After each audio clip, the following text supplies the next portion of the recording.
అన్న బైరం మూవీ ఎలా అనిపించింది? బాగాలేదండి. సబ్జెక్ట్ బాగా ఏం సబ్జెక్ట్ అసలు? అదా మన పాత ఆవకాయ పక్కన పట్టుకొచ్చి కొత్త మామగారు ప్రజెంట్ చేద్దాం అనుకున్నారు. అది పాచిపోయి బిడ్స్ కొట్టేసి బాగుందన్నారు సార్. అది బాగుండొచ్చు, నాకు బాగా. సో నేను ఏ హీరోకి యాంటీ కాదు, ఏ సినిమాకి యాంటీ కాదు.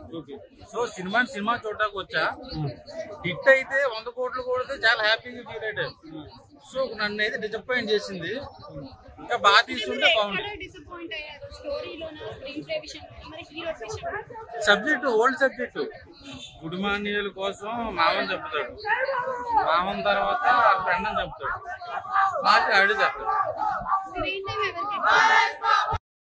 కామెడీ వెన్నెల కిషోర్ గారి కామెడీ ఆ టైంలో ఆ సిచ్యువేషన్స్ అక్కర్లేదు. ఎందుకంటే సినిమా ఒక ఫ్లోలో ఒక యాక్షన్ తో వెళ్తుంది. అలాంటి యాక్షన్ టైంలో ఇలాంటి కామెడీ అయితే అన్వాంటెడ్ అనిపించింది. ముగ్గురు యాక్షన్ అయితే ఎరక్కొట్టేశారు. అండ్ సాయి శ్రీనివాస్ గారి పెర్ఫార్మెన్స్ నేను ఇప్పటిదాకా అయితే ఆయన ఈ రేంజ్ చూడాల.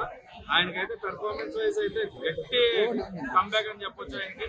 అండ్ మనోజ్ అన్న ఎరగేసాడు సినిమాలో. మనోజ్ అన్న పెర్ఫార్మెన్స్ స్టార్ట్ అండ్ ఆడుతూనే ఉన్నాడు. ఏం వాడకం అయ్యే సినిమా అనే రేంజ్ లో చూపించారు ఆయన్ని. ఆయన పెర్ఫార్మెన్స్ అయితే కొన్ని సీక్వెన్స్ లో సెకండ్ హాఫ్ ఏడుస్తూ చేసిన పెర్ఫార్మెన్స్ అబ్బాబాబాబా. అండ్ నారా రోహిత్ గారు చాలా సెటిల్డ్ గా ఆయన ఎంతవరకు చేయాలో అంత performance. So everything was good. Cinema ముగ్గురిని హ్యాండిల్ చేసిన విధానానికి కనకమేళ్ళ గారికి హ్యాట్స్ ఆఫ్ చెప్పొచ్చు. మరి ఎమోషన్ వర్కౌట్ అవ్వలేదు. ముగ్గురు మధ్యన బాండింగ్ కానీ ఆ ఎమోషన్ కానీ ప్రాపర్ గా వర్కౌట్ అవ్వలేదు. స్క్రీన్ ప్లే కొంచెం స్ట్రాంగ్ గా పర్ఫెక్ట్ గా రాసుకుంటే చాలా బాగుంటుంది.